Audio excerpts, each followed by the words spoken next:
ከሞት በኋላ ህይወት አለ በሁሉም እምነት አስተምሮ መሰረት እና ግን ትዳር መጋባት ማግባት የለም። ምክንያቱም በእኛ አስተምሮ የሰው ልጅ ከሞተ በኋላ ህያው ነው የሚሆነው ማለት የስጋ ፍላጎት ምናምን የለውም። ሁሉ ነገር በምድር ነው ትቶት የሚሄደው እና በዛስ ደግሞ በእናንተ ደግሞ ያለው እንድታስረዳ ይፈልጋል። ይሄ ከሞት በኋላ ትዳር ምናምን። እሺ መልካም እንግዲህ ስንነሳ ጊዜ ስጋችን ይዘን ነው ወይ የምነሳው? አዎ ነው። ስጋ እስከተነሳ ድረስ የስጋ ፍላጎቶች አይቋረጡም።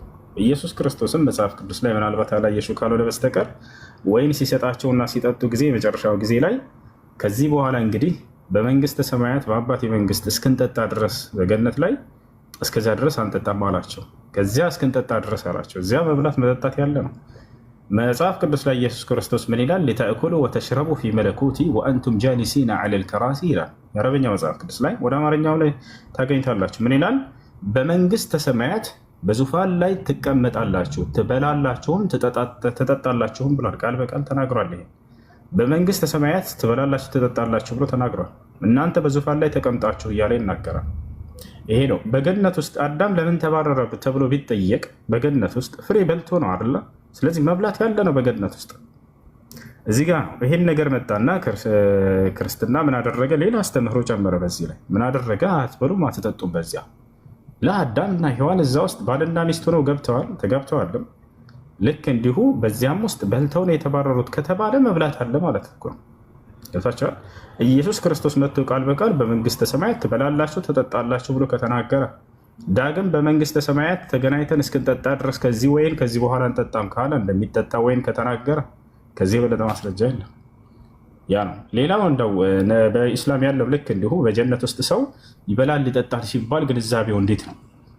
በገነት ውስጥ መብላት መጠጣት ሲባል ጊዜ ሰው ስለተራበና ስለተጠማ አይደለም። በእስልምና አስተምህሮ በገነት ውስጥ መራብ መጠማት የሚባል የለም። አልበላም ብሎ ሰው ለዘላለም መቆየት የሚችል ነው ወይ? አዎ እንደዚህ አይነት ማንነት ይሰጠዋል። አላህ ቃል በቃል በቁርአን ላይ ወአነከ ላ ተዝመኡ ፊሃ ወላ ተድሓ ይላል። አንተ በእርሷ ውስጥ አትጠማም ይላል። መጠማት የለም መራብ የለም። ገብታችኋል አይደለ? የሚበላው ሰው ፍላጎቱን ለማሟላት ከፈለገ ነው እንጂ እኔ አልፈልግም በቃ አልበላም ብሎ የሚቆይ ማንነትን ይሰጠዋል። ከበሉ ነቢያችን ሰለላሁ ዐለይሂ ወሰለም መገለጫቸውን ሲናገሩ እንደ ምድራዊ ሰው እንደማይሆን ከበላ በኋላ ራሱ ተናግረዋል። ሐዲስ ላይ ምን አሉ መሰላችሁ?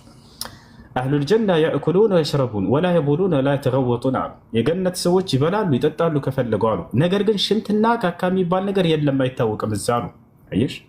ምድር ላይ ከበላና ከጠጣ ሰውየው የግዴታ ሸኖ ለማውረድ ይሄዳል። ነገር ግን በጀነት ውስጥ እንደዛ የሚባል ነገር የለም። አያችሁ፣ ጀነት ውስጥ እንዲህ ቆሻሻ ነገራቶች ሁሉ ከሰው ልጅ ይነሳሉ።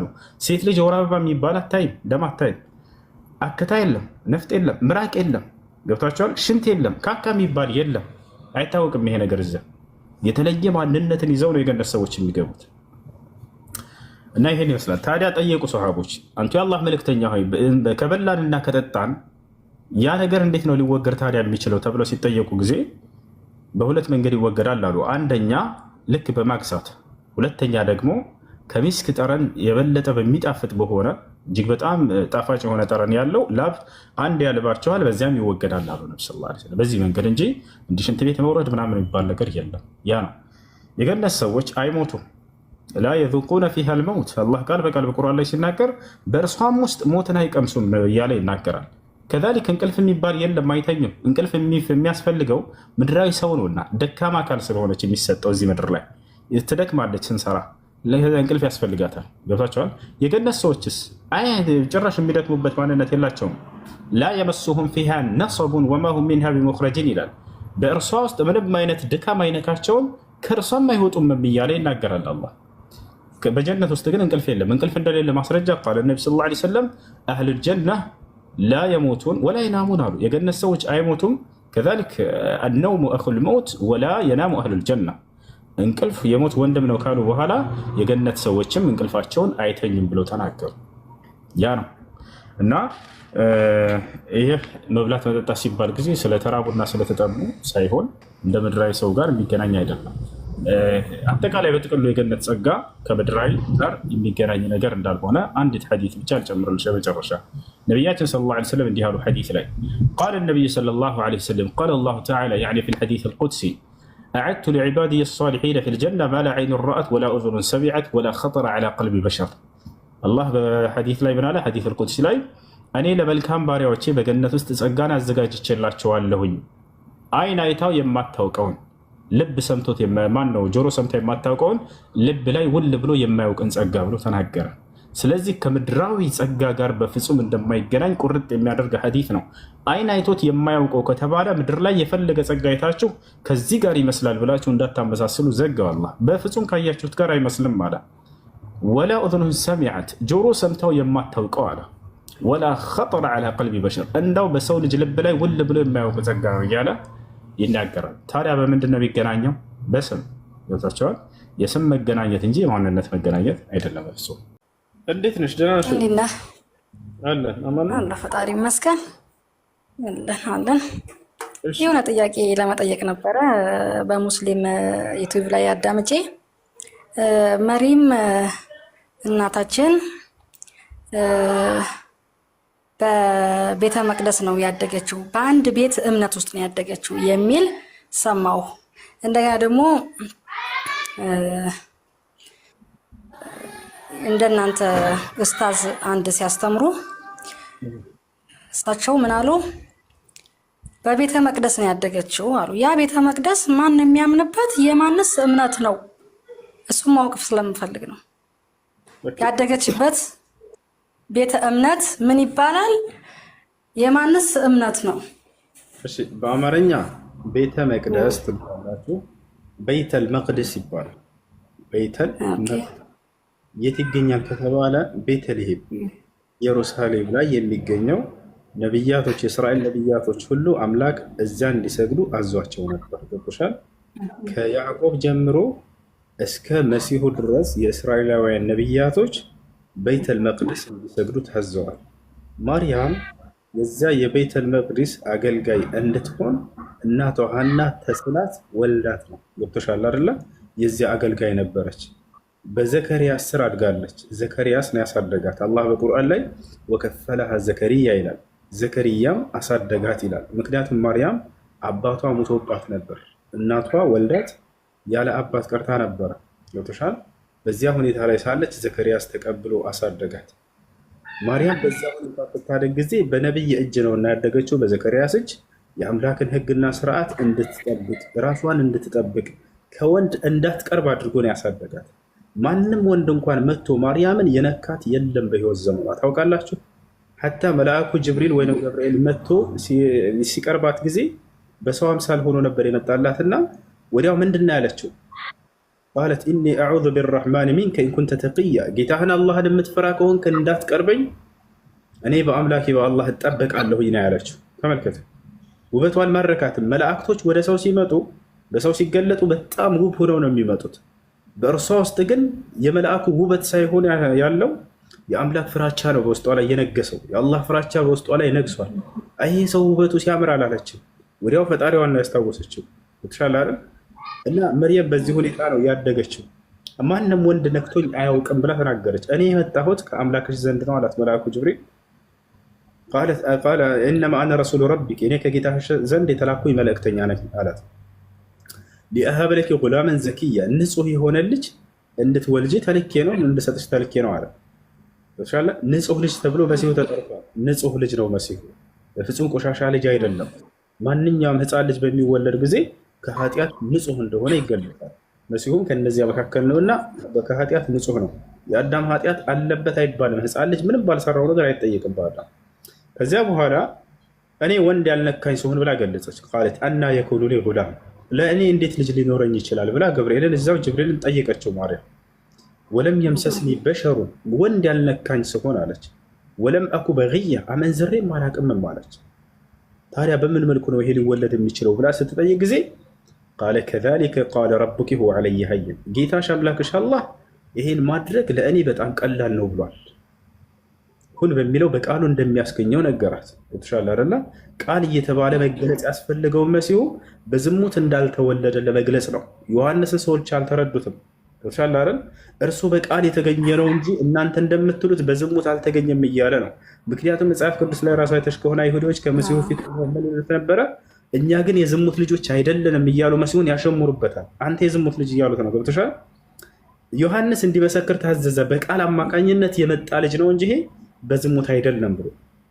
ለዚህ ነው በመጀመሪያ ቃል ነበር ሲላቸው የነበረው።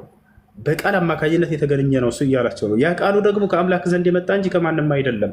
አምላክ በቃሉ ያስገኘው ስጋ ወይንም ሰው ነው እያለ እየገለጸላቸው እና ይሄ ነው እና ማርያም በእስልምና ያላት ቦታ ይሄ ነው። በዘመኗ ከነበሩ ሴቶች ሁሉ ከዓለማት ሴቶች በላጭ ሴት ነች ብሎ አላህ ገልጿታል በቁርአን ላይ። ኢነላህ አስጠፋኪ ወጠሀረኪ ወስጠፋኪ ዐላ ኒሳኢል ዓለሚን፣ እነሆ አምላክሽ አላህ አንጽቶሻል አላት። መልአኩ ጅብሪል ወይም ገብርኤል ወደ እርሷ መጥቶ አንጽቶሻል ማለት ከኃጢአት ሁሉ ንጹህ ነች። መርየም ዓለይሃ ሰላም ንጹህ ነች። እንደ ነቢያቶች እንደማይሰሩ ሁሉ እርሷንም እንድትሰራ አላደረገም ኃጢአት። የሚገርማቸው ወካነት ሚነል ቃኒቲን ብሎ አላህ ይገልጻታል። በእኔ ትእዛዝ ላይ ቀጥ ካሉት ነች ይላል። በእርሱ ትእዛዝ ላይ ቀጥ ያሉት ያላመጹት ነቢያቶች ናቸው አይደለ? ከነዚያ ናት ብሎ ገልጿታል አላህ ሱብሓነሁ። የሴት ነቢይ የለም እንጂ መርየም ነቢይ ትሆን ነበር። የሴት ነቢይ የለም እንጂ መርየም ነቢይ ትሆን ነበር። እኛ ዘንድ መርየም ትልቅ ቦታ አላት፣ በጣም ትልቅ ቦታ አላት። አላህ ሱብሓነሁ ወተዓላ ወጠሀረኪ ወስጠፋኪ አላት። ቀጥሎ ከዓለማት ሴቶች ሁሉ መርጬሻለሁኝ አላት። በምን በተክለሰውነቱ አይደለም፣ በውበቱ አይደለም፣ ለአምላክ ባላት ታዛዥነት። ለአምላክ በጣም ለአላህ ታዛዥ ነበረች። ሁሌ ቀንም ሌትም አላህን ነበር የምትገዛው። ወስጠፋኪ ከማን ዐላ ኒሳኢል ዓለሚን፣ ከዓለማት ሴቶች ሁሉ በጽድቅ ተመርጠሻል ተባለች። ማንም መርሷን የሚስተካከላት ሴት የለም በዘመኑ። ነቢይ ሙሐመድ ሰለላሁ ዐለይሂ ወሰለም ስለ ማርያም ምን አሉ ከተባለ በምድራዊ ህይወቷ ምሉእነትን የተጎናጸፈች ሴት እርሷ ነች በመጀመሪያ ብለው ገልጸውላታል። ሐዲስ ላይ ምን አሉ ነቢይ ሙሐመድ ሰለላሁ ዐለይሂ ወሰለም አፍደል ኒሳእ ያኒ ከሙለ ሚነ ሪጃሊ ከሲር ወለም የክሙል ሚነ ኒሳኢ ኢላ አርበዐ ወሁም መርየም ወአስያ ወፋጢማ ወኸዲጃ አሉ። በዚህ በምድር ላይ ምሉእነትን ያኒ ሙሉነትን የተጎናጸፉ ሴቶች ከእነርሱ መካከል አራቱ ልግለጽላቸው። ከወንዶች ብዙ ምሉእነትን የተጎናጸፉ አሉ፣ ከሴቶችም እንደዚያው አሉ። ከነዚያም መካከል መርየም አንደኛ ነች፣ አሲያ፣ ፋጢማ፣ ኸዲጃ። እነዚህ አራቱ ምሉእነትን የተጎናጸፉ አሏቸው። በምድራዊ ህይወቷ ላይ በቃ ምሉእነትን ተጎናጽፋለች። በቀጣዩ ዓለም ስላላትም ህይወት ነቢዩ ሙሐመድ ሰለላሁ ዐለይሂ ወሰለም ተናገሩ። ስለ መርየም ምን አሉ? አፍደል ኒሳኢ አህሊል ጀነ አርበዐ ወሁም መርየም ወአሲያ ወፋጢማ ወኸዲጃ አሉ። የጀነት ታላላቅ በላጭ ቁንጮ የሚባሉ ሴቶች አራት ናቸው አሉ። አንደኛ መርየም፣ አሲያ፣ ፋጢማ፣ ኸዲጃ ሆነ። እነዚህን ተናግረዋል ነቢያችን ሰለላሁ ዐለይሂ ወሰለም። እና ይህች ነች መርየም ብሎ ማለት። መርየምን አላህ ስብሐነሁ ወተዓላ የሙእሚናት ሴቶች አርአያ ነች ብሎ ገልጿታል። ይሄን ይመስላል። እሺ እኔ ወንድም እና በዛ ሰዓት የነበሩት ነቢያቶች ምን እያሉ ይሰግዳሉ? ምን እያሉ ይሰግዳሉ? ወይስ በምንኛ እምነት ነው የሚኖሩት? በምንኛ ስለት ለምሳሌ በሙስሊም ነው በክርስቲያን ነው የሚኖሩት? በምንድን ነበረ ያሳድጋትስ የነበረው? በጣም ጥሩ። በዚያን ጊዜ የነበሩ ነቢያቶች ሲመሩበት የነበረው ዲን ሃይማኖት ምንድን ነው ከተባለ ኢስላም ነበር። አምላክ አላህ ስብሐነሁ ወተዓላ ይህን የቀደምት ነቢያት ያለፉት ነቢያቶች ሁሉ ሙስሊም እንደሆኑ ይነግረናል። ይህ ነው። ሐዋርያቶችም ልክ እንዲሁ ኢስላም ብሎ ማለት በነገራችን ላይ ሌላ አይደለም፣ ለአንድ አምላክ ታዛዥ በሆን ማለት ነው። ለአንድ አምላክ ይገዙ ነበር ሐዋርያቶች። መሲሁም ይሄን ነው ያዘዘው። ተሻለ አይደለ? እና መሲሁ ምን አላቸው? ወኢዝ አውሐይቱ ኢለል ሐዋሪይን አን አሚኑ ቢ ወቢረሱሊ ቃሉ አመና ወሽሀድ ቢአንና ሙስሊሙን ይላል። ወደ ሐዋርያቶችም የትእዛዝ ቃሌን ባስተላለፍኩ ጊዜ አምላካችን አለ፣ እናንተ ሐዋርያቶች ሆይ በእኔ በአምላካችሁ በአላህ እመኑ፣ እንዲሁም ደግሞ በላኩላችሁ መልእክተኛና ነቢይ እመኑ አልኳቸው አለ። ነቢይ ያለ ያለው መሲሁን ነው ኢየሱስን። ከዚያም ሐዋርያቶች ምን አሉ? ቃሉ አመና አምነናል አሉ። ወሽሀድ ቢአንና ሙስሊሙን እኛ ሙስሊሞች መሆናችንንም መስክር አሉ ይላል። ስለዚህ ሐዋርያቶች ሙስሊሞች እንደሆኑ ግልጽ ቃል በቃል በግልጽ ይናገራሉ። እነ አብርሃምም እነ ሙሴም እነ ዳዊት እነ ሰለሞን እነዚህ ሁሉ ቀደምት ነቢያት ሙስሊሞች እንደሆኑ ተነግሯል። በዚህ መንገድ ላይ ነበሩ ማለት ነው። እሺ አመሰግናለሁ ወንድም፣ አመሰግናለሁ። ህመም ስትታመሙ ጊዜ ትምህርት ፍጠሩበት። ለካ ጤናማ ሆኜ ይሄንን ጸጋዬን አላስተውልም ነበረ በሉ። አሁን ምራቄን ስውጥ በግድ ነው የምወጣው። ስውጥም እንደዚህ ወደፊት ሳብ ያደርገኛል። ውስጥ ላይ ኃይለኛ ቁስል አለ።